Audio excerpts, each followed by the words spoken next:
Bismillahirrahmanirrahim. Assalamualaikum warahmatullahi wabarakatuh.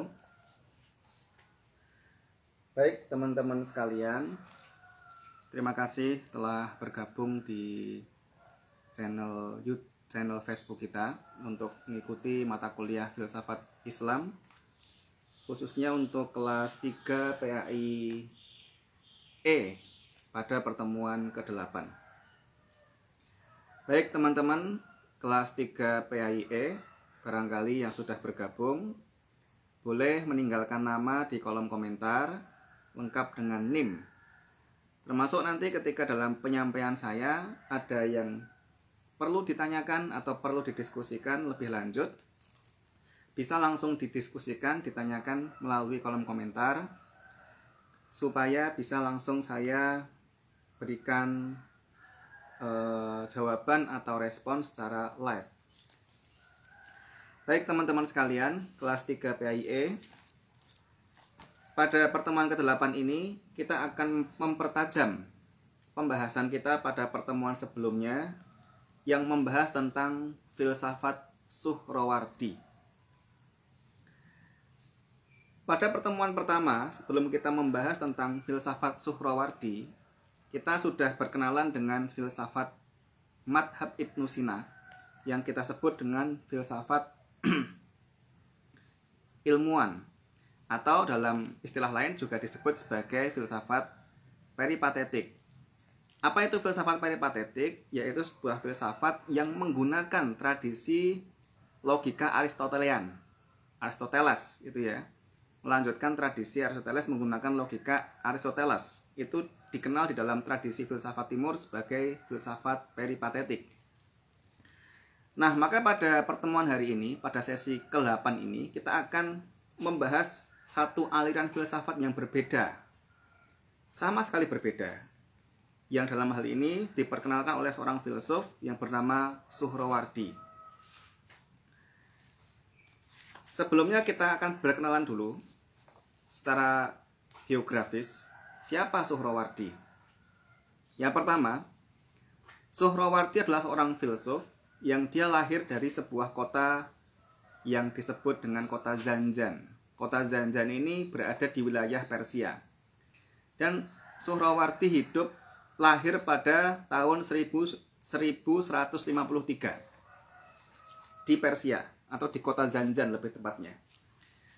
Saya akan menjelaskan terlebih dahulu setting sosial dan setting politik pada tahun di mana Suhrawardi hidup. Yang mana sebagaimana yang kita ketahui bahwa mulai periode tahun 1000 di dalam tradisi filsafat timur, khususnya tradisi filsafat Islam, itu sudah mulai berkembang tradisi mistis atau tradisi pemikiran yang beraliran kebatinan, termasuk di dalamnya Al-Ghazali ketika dia menulis kitab Ihya Ulumuddin. Di situ muncul satu tipologi filosofis yang berbeda dengan tradisi filsafat yang ada sebelumnya, pada sebelum era Al-Ghazali. Jadi perkembangan filsafat yang berhaluan kebatinan atau mistisme atau gnosisme atau iluminasionisme itu sebenarnya tidak bisa dilepaskan dari berkembangnya satu aliran dalam pemikiran Islam yang disebut dengan aliran tasawuf. Dan termasuk Suhrawardi adalah seorang sufi. Demikian juga Al-Ghazali, itu juga seorang sufi. Maka dari itu, pemikiran-pemikiran sufi atau doktrin-doktrin sufi itu sangat mempengaruhi pikiran-pikiran filsafat Suhrawardi. Itu yang poin pertama. Yang poin kedua, secara politik. Persia itu pada saat Suhrawardi hidup itu sedang berada di dalam satu kegentingan stabilitas. Karena pada saat itu Abbasiyah sebagai otoritas politik yang berkuasa itu sedang mengalami kegoncangan internal dan juga mengalami tekanan-tekanan dari sisi eksternal, gitu ya. Dan tidak lama setelah Suhrawardi lahir itu juga akan ada satu gelombang politik yang luar biasa, yaitu runtuhnya Abbasiyah. Jadi simbol politik di dunia Muslim pada saat Suhrawardi itu hidup itu dalam kondisi yang sangat lemah. Dan secara sosial, ya, di dalam dunia Islam itu berkembang tradisi mistisme yang begitu kuat. Yang mana tradisi mistisme yang berkembang ini kemudian menjadi antitesis dari tradisi rasionalisme yang berkembang sebelumnya, khususnya yang dibawa oleh aliran kalam Mu'tazilah. Nah, jadi kalau kita melihat dari sisi yang lebih makro, lebih luas, tasawuf ini kan lahir sebagai kritik terhadap Mu'tazilah yang terlalu mengedepankan rasionalitas. Nah, Suhrawardi mengembangkan satu pemikiran filsafat yang ujungnya adalah pada kebatinan, bukan pada rasionalitas. Karena kalau kita melihat Suhrawardi, pemikirannya membagi ilmu itu menjadi 4 tingkatan.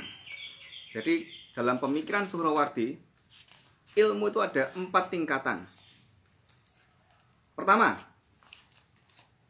tingkatan paling bawah dari ilmu pengetahuan adalah orang yang mulai merasa haus atas pengetahuan, kemudian dia mulai mencari jalan untuk memperolehnya.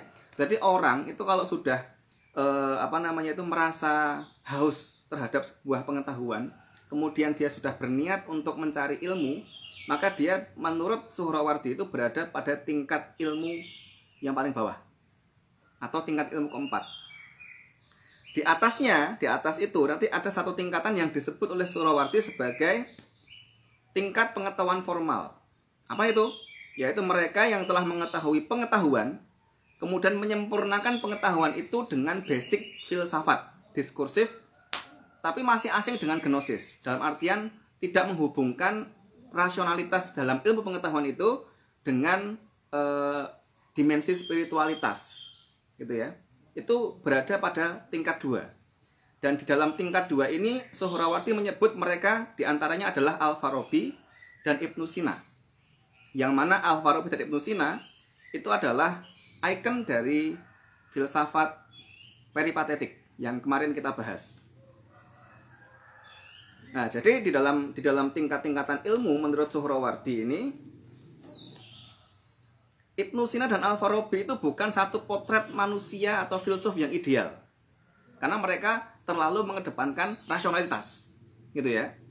Endingnya adalah melahirkan ilmu pengetahuan. Gitu ya. Nah, ada satu tingkat di bawah, di atas tingkat pengetahuan formal, yaitu mereka yang tidak peduli terhadap bentuk-bentuk diskursif pengetahuan sama sekali, tapi memilih untuk mensucikan jiwa sehingga mencapai intuisi intelektual. Jadi bukan rasionalitas intelektual, tapi intuisi intelektual dan pencerahan batin atau iluminasi. Nah, ini orang yang menurut Suhrawardi, orang yang tidak memperdulikan rasionalitas atau dia menjauhkan diri dari diskursif intelektualitas, diskursif ilmu pengetahuan. Dia memilih jalur kebatinan. Dalam tingkatan filsafat, dia justru lebih tinggi dibandingkan mereka yang terlalu rasional, sebagaimana Ibnu Sina, sebagaimana Al-Farabi. Dan Suhrawardi menyebut pada tingkat ketiga ini contoh-contohnya adalah misalnya Al-Halaj. Al-Halaj ini adalah seorang sufi.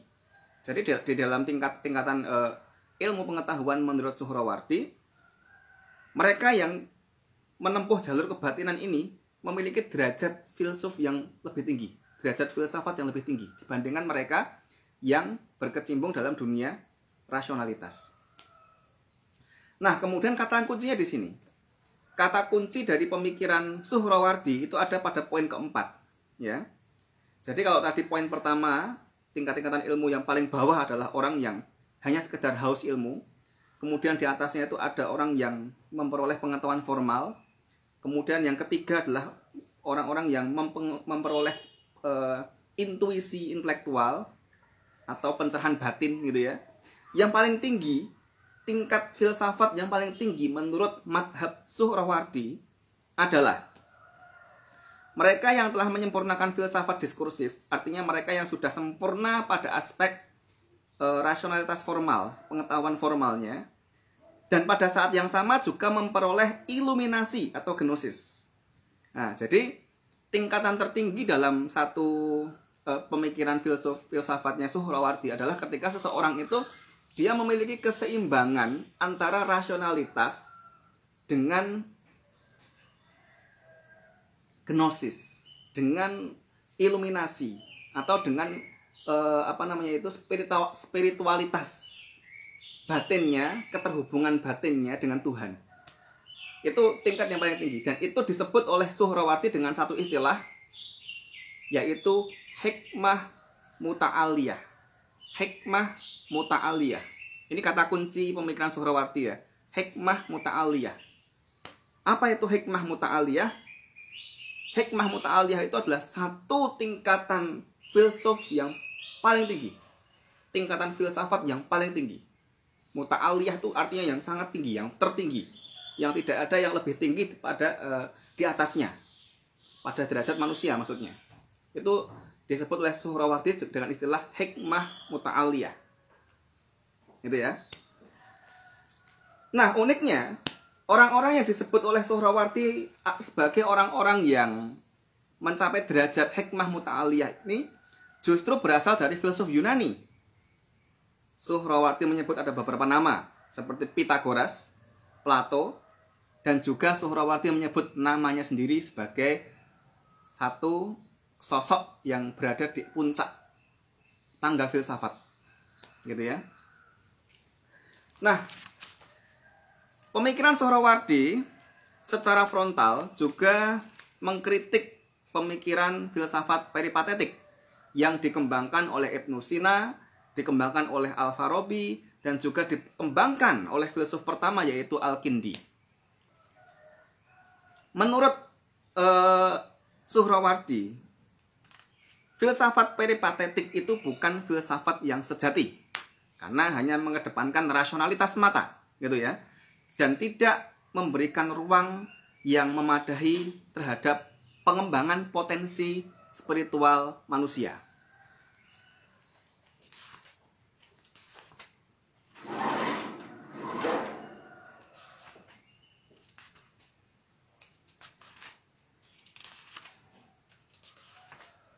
Oke, sampai di sini. Barangkali ada yang ditanyakan sebelum saya lanjutkan.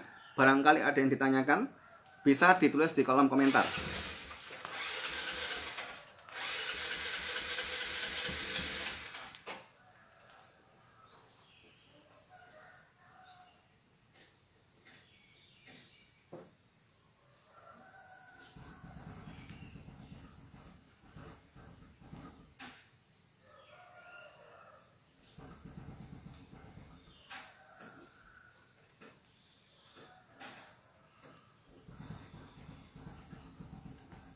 Silahkan kalau ada yang ditanyakan sebelum kita lanjutkan, bisa di kolom komentar lebih dahulu.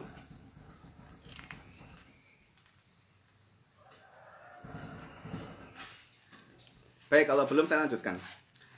Tradisi iluminasi, ya, tradisi iluminasi Suhrawardi ini, kalau di dalam peristilahan filsafat timur, itu sering disebut dengan tradisi filsafat Isyroqi. Isyroqi, ya. Dan kalau kita melihat dari pemikiran-pemikiran yang mengkritik Suhrawardi, pemikiran Suhrawardi ini sering dikaitkan dengan tradisi agama Zoroaster. Oleh karenanya, beberapa pemikiran Suhrawardi, terutama pemikiran tentang kesatuan spiritual antara manusia dengan Tuhan, gitu ya, itu nanti akan memantik satu perdebatan, ya, yang kemudian berujung pada eksekusi Suhrawardi. Makanya Suhrawardi itu dijuluki sebagai Suhrawardi Al-Maktul. Al-Maktul itu artinya orang yang terbunuh, gitu ya, yang dibunuh.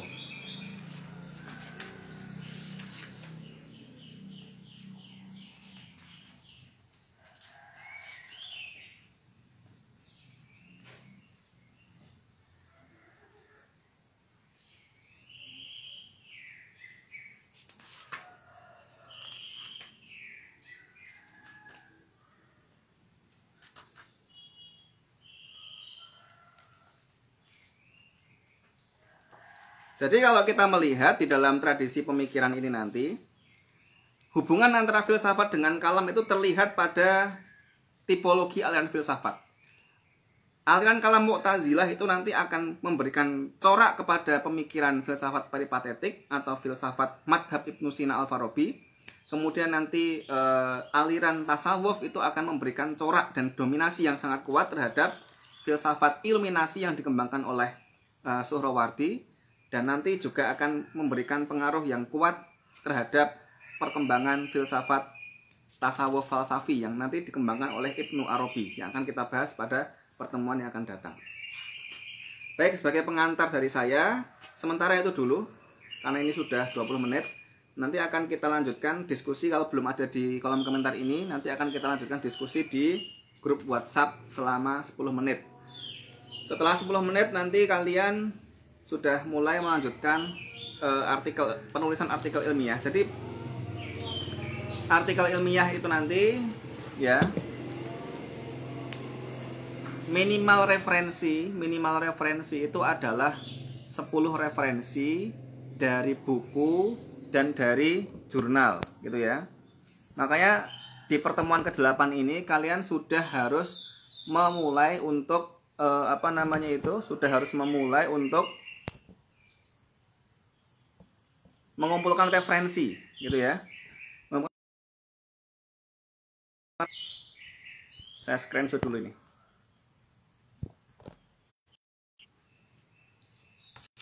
Jadi minimal 10 referensi nanti.